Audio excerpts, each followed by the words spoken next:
आज पनि बिहान ढकमक्कै गुलाबको गन्ध फैलिएको छ, तर मेरो मनभित्र केवल धुवाँ छ।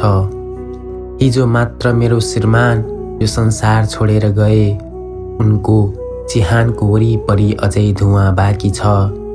तर आज गाउँभरिका मान्छेहरूले मलाई हेर्ने नजर अझ भारी छन्।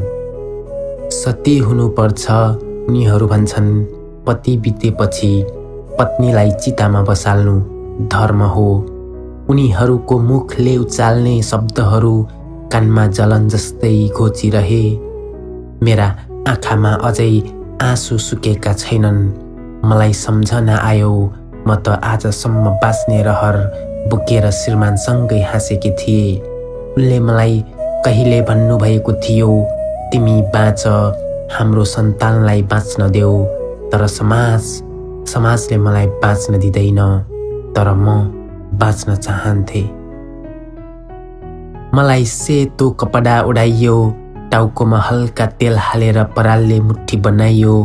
मान्छेहरू ताली बजाउँदै भनिरहेका थिए, वाह, प्रतिबद्ध नारी सती हुन लागेकी छिन्।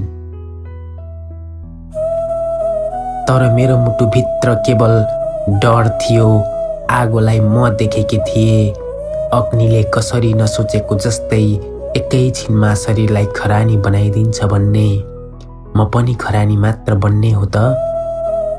म पनि त मानिस, म पनि त आमा, म पनि त छोरी। मेरो जीवन यति सस्तो। म चितामा बसी वरिपरि डम्फु बज्यो, मानिसहरू चिच्याए, मन्त्रोच्चारण भयो।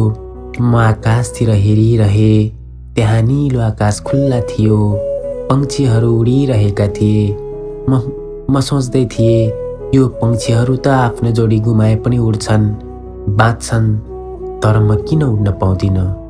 म किन बाँच्न पाउँदिनँ? त्यो क्षण आगो बालियो, मेरो शरीर काप्यो, आँसु झर्यो र अन्तिम पटक मनले चिच्यायो, म बाँच्न चाहन्थे।